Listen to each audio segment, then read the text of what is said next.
Okay, so picture this. It's 5 o'clock. You've made it through another long day. You've been pulled in a dozen directions. Your patience is thin and your brain feels like it's running on fumes. You're exhausted and all you want is something that signals, okay, I can finally exhale now, right? We've all been there.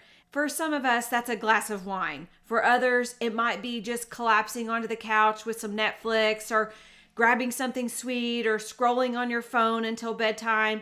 And I'll be honest, I've been there too. I would reach for that nightly glass of wine because it felt like the only way to turn off the day, to turn off my brain. But what I quickly realized is that it was affecting my sleep. It was leaving me more wired and tired and keeping my nervous system stuck in overdrive. So let me be clear. This is not about judgment. You're not weak. You're not doing something wrong. What you're experiencing is actually your body sending you a signal. It's saying, I am tapped out. I'm stretched past capacity. I need relief. And wine or sugar or Netflix, whatever it is for you, becomes the quick ritual that gives you that moment of escape. And the problem is that escape, it doesn't actually solve the deeper issue. It doesn't refill your resiliency tank. It masks the mess underneath. And that's what I want to unpack in today's episode. Why we reach for these things in the first place, what's really happening in the body when we do, and how to recognize these patterns. They're signals, they are not flaws. So let's talk about why we reach for these things, especially sometimes wine in the first place. So let's pause and get really honest. Why do we reach for this? Why do we reach for a glass of wine in the first place? It's not always about the taste, it's about the pause. That moment when the chaos of the day finally slows down and you can signal to yourself, I made it, I survived another day, now I can exhale. For many women, men too, wine becomes more than a drink. It becomes a ritual, a line in the sand between stress and rest, between giving to everyone else and finally having something for yourself. And our culture has reinforced that. From the memes and the coffee mugs to the mommy juice jokes, we've normalized the idea that a glass of wine is this self-care moment we've earned at the end of the day. Now, let me say this. I don't believe that having wine is inherently bad. And occasionally a glass of wine with dinner or in a celebration moment, it's not the problem. It's when it becomes the default coping mechanism, that nightly ritual. If it's the one thing we lean on, if it's just giving us a momentary relief, that's when we have to stop and pay attention, because the truth is, it's not the wine itself that's the real issue. That's just showing us there's a signal. That glass is telling us something deeper. Your body and your brain are overextended, your nervous system is tapped, and you are craving restoration. It's when it becomes that nightly default. Again, that's when we have to realize it's something we're leaning on to cope, and that's when it starts working against us. It's not just the wine. For some of us, it is Netflix, it's scrolling, it's sugar, it's endless snacking. None of those are evil on their own, but they're signals. They are your body's way of saying, I'm tapped out, I need a reset, I need a rhythm that's restored for me. I know that because I've lived it. For a season, I found myself, I was reaching for wine most nights as my way to unwind. It started to become feeling like a ritual that helped me turn my day off. But when I started paying attention to my own health metrics, things like how long it took my heart rate to recover at night or what my heart rate variability was showing, I couldn't ignore what was happening anymore. My nervous system was not calming down. In fact, the wine was keeping me stuck in that wired but tired state. What I thought was helping me relax was actually preventing me from moving forward in my own healing journey. That's when I began to see it differently. The wine wasn't really the problem. It was a signal. And once I stopped numbing that signal and started listening to what my body was really asking for, that's when things began to shift. So while it's not about judgment, I'm not judging, right? We can't ignore the reality either. Wine and alcohol in general, it does affect the nervous system. It disrupts rhythms, it alters hormone loops, and it impacts your body to truly repair overnight. And if we don't recognize that, we can miss what our body is really asking for, that balance and calm and resiliency. That's why I want you to hear this differently today. Reaching for wine isn't a character flaw, it's a signal. It's your body's way of saying, I need help, I need space, I need something more than survival. And when we numb that signal instead of addressing it, we find ourselves stuck in that same cycle tomorrow and the day after that. So that's inherently more what the problem is, okay? So let's talk about what's really happening in the body. Let's pull back the curtain, see what's really happening, or when we do something like these nightly rituals that are not the healthiest, I'm not saying they're bad to do them occasionally or whatever, but we just have to recognize the signal, the sign of what it's telling us. What is the red flag that's being waved? If this is how we're coping with something deeper, we have to recognize that. In the short term, these things, especially alcohol, it can feel like calm. It can numb, it can soothe, it can slow the system down just enough that you feel like you've finally come down from the day. But underneath the surface, that surface calm that you're feeling, your physiology is actually in chaos. Alcohol will spike your blood sugar and then it drops hard. That crash is one of the biggest reasons so many people find themselves waking up at 2 or 3 o'clock in the morning, wired, anxious, and restless. It disrupts our cortisol rhythm. Cortisol, you've all heard about it, is our body's main stress hormone, our natural energy regulator. And when alcohol throws it off, or sugar, whatever, okay, the whole hormone loop feels like a ripple. Insulin, thyroid hormones, estrogen, testosterone, they all get pushed off rhythm. And then there's our sleep. While alcohol may knock you out quickly, research does show it cuts into our deep restorative sleep.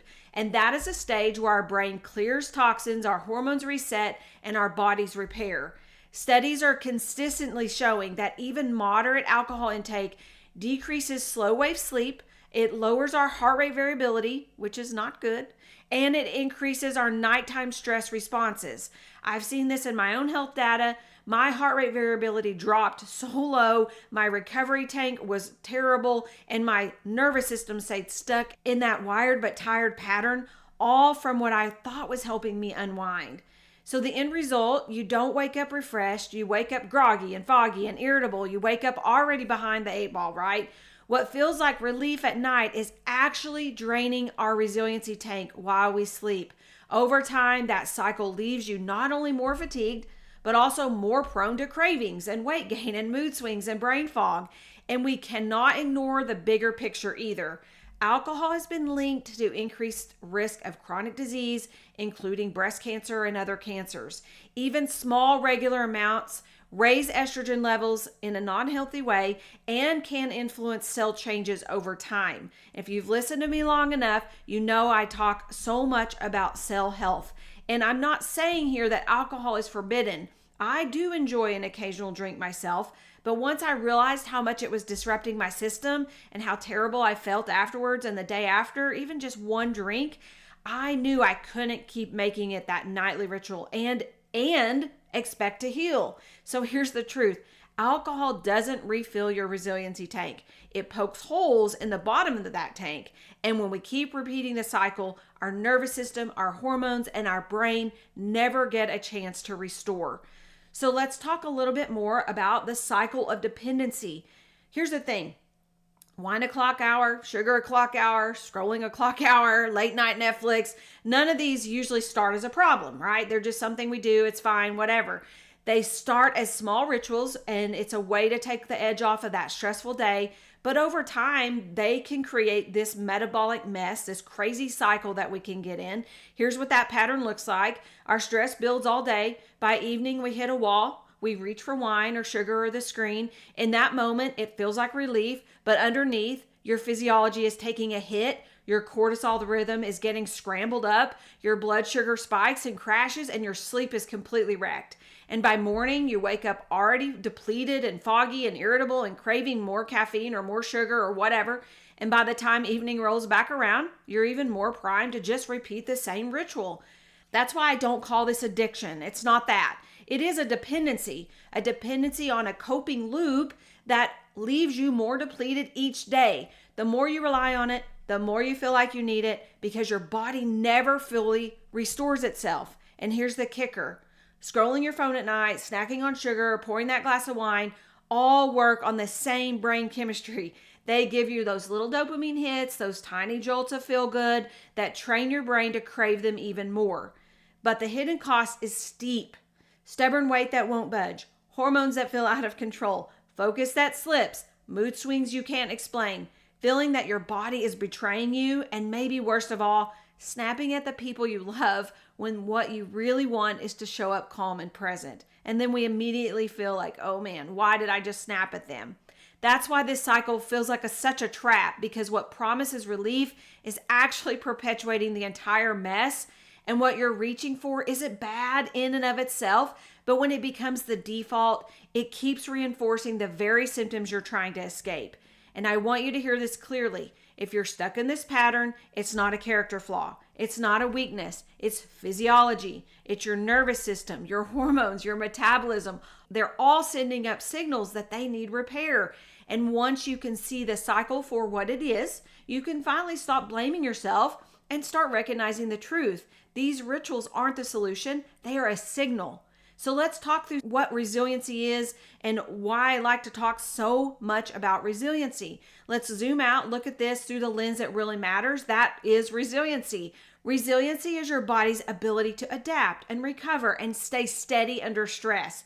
It's what allows you to bend without breaking, to get knocked down by a challenge and bounce back stronger, to maybe not get so angry if somebody cuts you off in traffic, whatever that is, okay? I believe it is the ultimate marker of health. More important than weight or cholesterol numbers or anything like that, or even how many miles you log at the gym. Think of it this way. If your chronological age is how many birthdays you've had, your biological age is how well your body is actually functioning. I've seen women in their 40s who have the resilience of someone in their 60s because their systems are depleted. And I've seen people in their 60s whose resiliency markers, like their heart rate variability, their sleep cycles, and their energy recovery, they look decades younger because their systems are steady and strong. That's resiliency in action. But here's the truth. Wine, it doesn't build resiliency. None of these things we've talked about build resiliency because they're putting you in an endless, perpetual cycle. It breaks down our resiliency because resiliency lives in our control systems, our nervous system, our metabolism, our hormones, our brain. Those systems thrive on rhythm and restoration. And when that wine or sugar or endless scrolling becomes the ritual, it interrupts those rhythms. Instead of repairing your stress response, it scrambles it. Instead of supporting your hormones, it derails them. Instead of restoring your brain, it leaves you foggy and reactive. What looks like relief in the moment is actually poking holes in your resiliency tank. It's leaving you less able to recover the next day. And I know this may sting a little because these rituals feel comforting, but I want you to hear it as hope, not shame. If wine isn't the answer, that means there is one. Your resiliency isn't gone. It hasn't disappeared. It's waiting to be rebuilt. This is exactly why I teach reset, repair, rebuild. That's a sequence. We start by resetting our rhythms so our nervous system and energy loops finally calm down. Then we repair the roots, our gut-brain flow, our hormone balance, our inflammatory load, and finally, we rebuild resiliency so your capacity to adapt and recover expands instead of contracts. That's the real solution. Not another glass of wine, not another Netflix binge. Resiliency is the superpower your body is craving. And the best part is, it's already inside you. You just have to give your system the right conditions to access it again. So, as we wrap this up, I want to circle back to something really important. If you've been leaning on wine or sugar or scrolling or late night shows to cope, it doesn't mean you're broken. It doesn't mean you're weak. It means your body is sending you a signal. Those cravings, those rituals, those just one more moments are your body's warning lights flashing, asking for help. And here's the good news. Signals are not shame. Please don't be shameful, okay? We all get in our shame, but signals are information. They point you exactly where you need to start. Instead of ignoring them or numbing them, we actually can use them as the roadmap back to healing. I see this every day in people I work with. One person came in exhausted, irritable, and foggy, snapping at her kids by dinner time, and she was collapsing into the same nightly cycle. But once we identified her patterns, especially her cortisol rhythm through further lab testing, she made just a few small shifts, adjusting her protein timing, changing her sleep window, cutting out some of these things we've already talked about. adding in some nervous system practice. And within just a few weeks, she was amazed. She wasn't perfect. She wasn't doing everything at once, but her energy steadied. Her sleep was starting to deepen, and she was starting to feel like herself again. Small changes sequenced the right way lead to big shifts. And that's why I am putting more things into place to make testing more accessible. That's why I've created the adrenal optimization test. It's an at-home test. It maps your cortisol rhythms throughout the day. It looks at your DHEA, which is a key marker for resiliency reserve. And when cortisol has no buffer, your stress feels unmanageable. It continues these cycles. It continues you reaching for the wine and the sugar and all those things.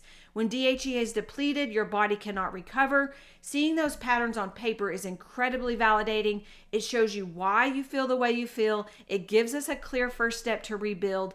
I'm going to put the link below to that, but remember, this isn't about perfection. It's about capacity. You're not broken. You're rebuilding. You're reclaiming your resiliency, reclaiming the real you, confident in your body, present in your relationships, and clear in your mind. Confident, present, focused. So if tonight you find yourself reaching for that glass of wine, just take a moment of inventory. Why are you reaching for it? Is there something celebratory? What's going on? Or are you using it to cope? Okay, what is the reason behind it? The sugar, the scrolling, what are we doing that for? Pause and remember, it's a signal. It's not necessarily a flaw, right? It's not a flaw. And when you start listening to those signals, you can finally begin the journey back to steady, calm, and resilient you. Thank you for joining me on this episode of the Anchor to Wellness Show. Together, let's anchor ourselves to a life of vibrant well-being. Until next time, take care, stay curious, and embrace the journey to holistic vitality. Stay anchored and stay well.